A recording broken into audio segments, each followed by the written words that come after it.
അത് ഈ കോഴിക്കോട് കടപ്പുറത്തെ ഇവിടെ കൂടിയിരിക്കുന്ന ഈ 10,000-കണക്കിന് മനുഷ്യന്മാർ മാത്രമല്ല, ഈ രാജ്യത്തെ 100 കോടിയിലധികം വരുന്ന മനുഷ്യന്മാർ കാത്തിരിക്കുന്നത് ജൂൺ മാസം 4-ാം തീയതി ഈ രാജ്യത്തിന്റെ പൊതുതെരഞ്ഞെടുപ്പിന്റെ ഫലം വരുമ്പോ ഈ രാജ്യത്തിന്റെ രാഷ്ട്രപതി ശ്രീ രാഹുൽ ഗാന്ധിയെ ഇന്ത്യയുടെ പ്രധാനമന്ത്രിയായി ക്ഷണിക്കുന്നതിന് വേണ്ടിയിട്ടുള്ള കാത്തിരിപ്പിന്റെ ഭാഗമായിട്ടുള്ള ഒരു ജനസാഗരത്തെയാണ് ഇന്ന് കോഴിക്കോട്ട് നമ്മൾ അഭിമുഖീകരിച്ചുകൊണ്ടിരിക്കുന്നത്.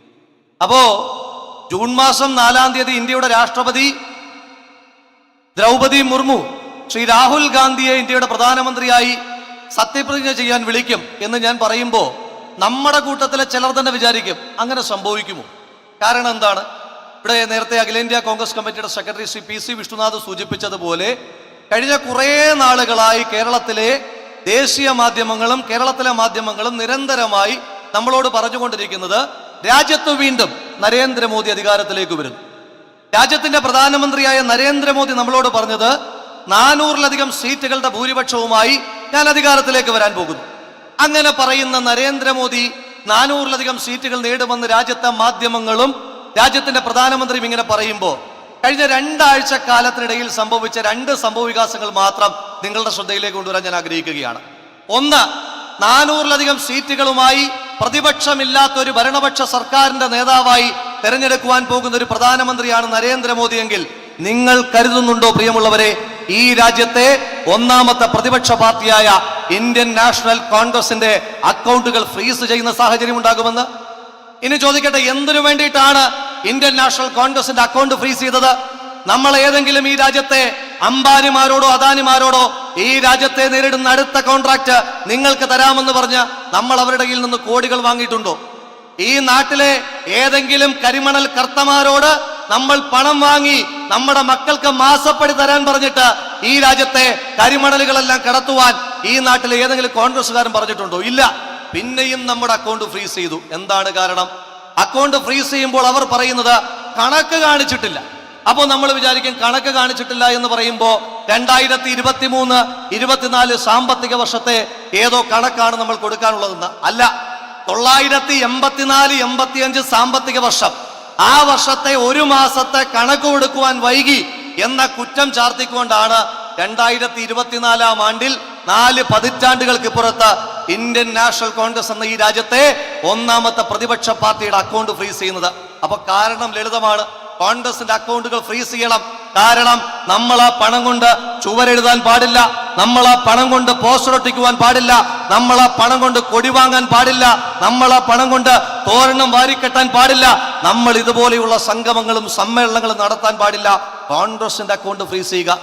2ാമത്തെ ചെയ്തി, 400-ലധികം സീറ്റ് നേടി അധികാരത്തിലേക്ക് വരാൻ കഴിയുമെന്ന ആത്മവിശ്വാസമുള്ള ഒരു പ്രധാനമന്ത്രി ഈ രാജ്യതലസ്ഥാനത്തിന്റെ മുഖ്യമന്ത്രിയെ അകാരണമായി പിടിച്ച് ജയിലിലിടുമെന്ന് നിങ്ങൾ വിചാരിക്കുന്നുണ്ടോ?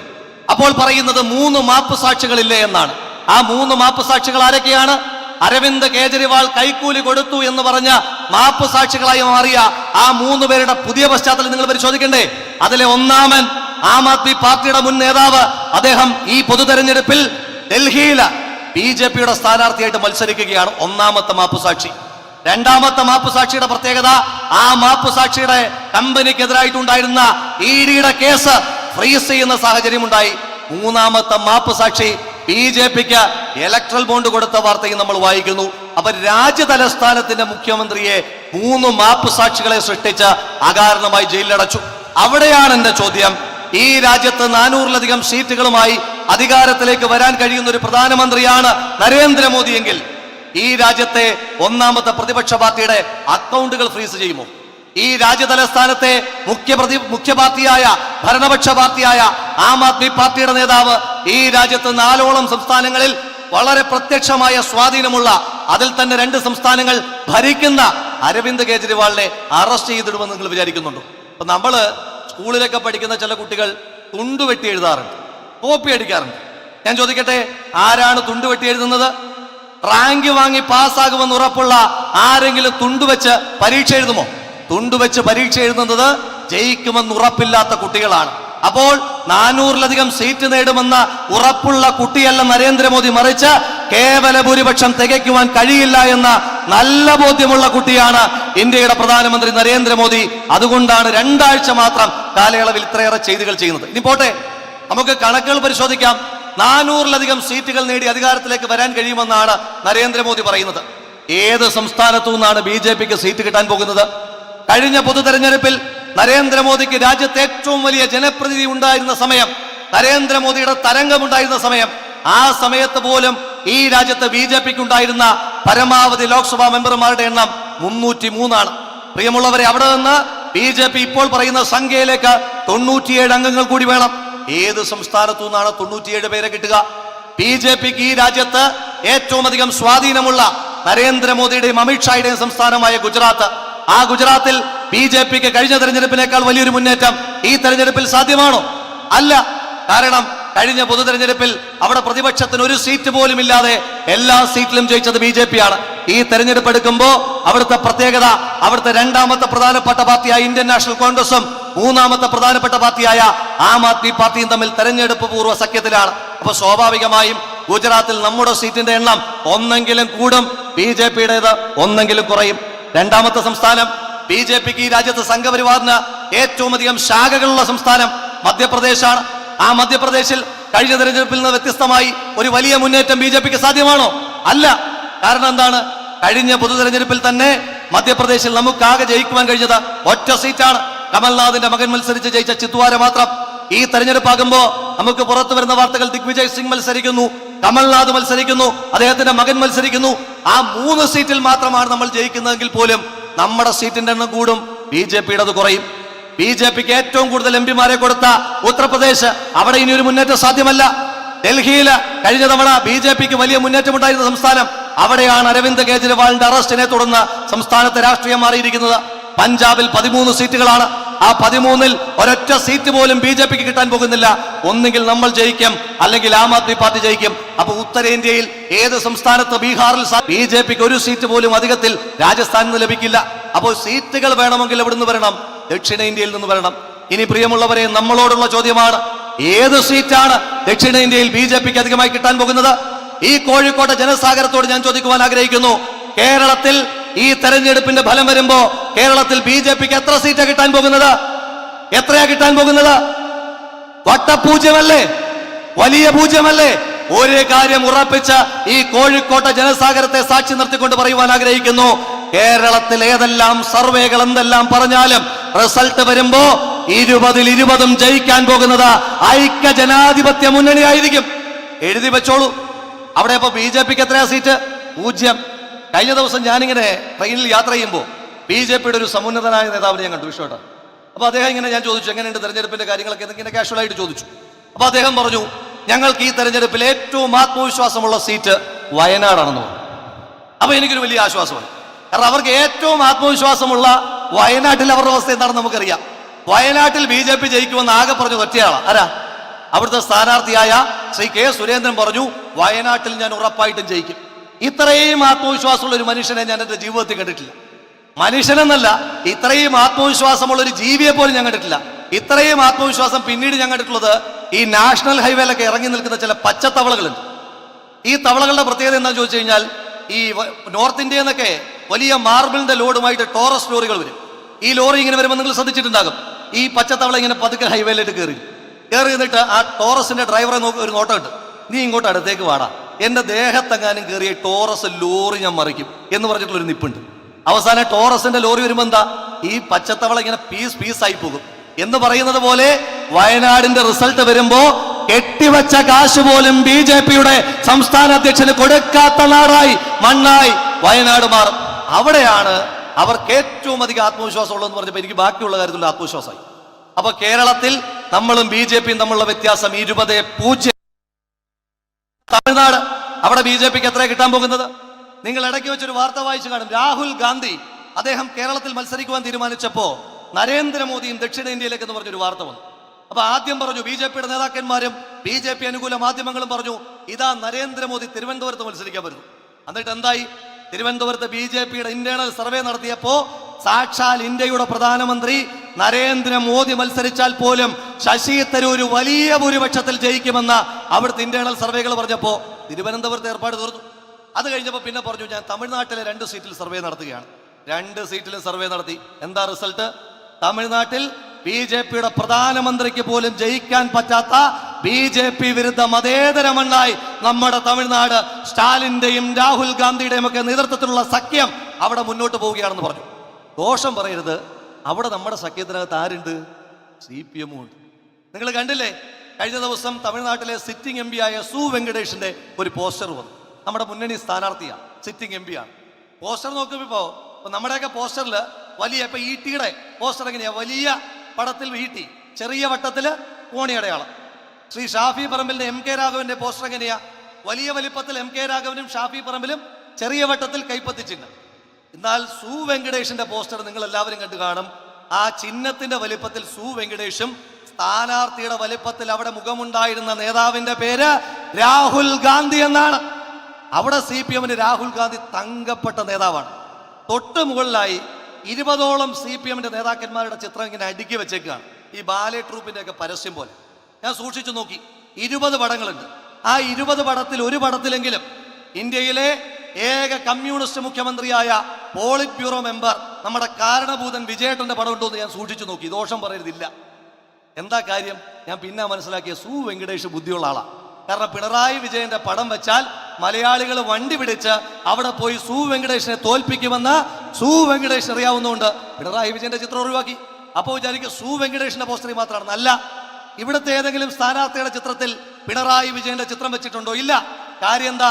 PR ടീം പറഞ്ഞിട്ടുണ്ട്, ആ ചങ്ങാതിയുടെ പടം വെച്ചാൽ സ്ഥാനാർത്ഥിക്ക് കിട്ടാൻ സാധ്യതയുള്ള 10 വോട്ട് കൂടി പോവുകയുള്ളൂ, ഒരൊറ്റ വോട്ട് പോലും കിട്ടില്ല എന്ന് പറഞ്ഞു. ഞാൻ ദീർഘമായി അതിലേക്ക് കടന്നു പോകുന്നില്ല.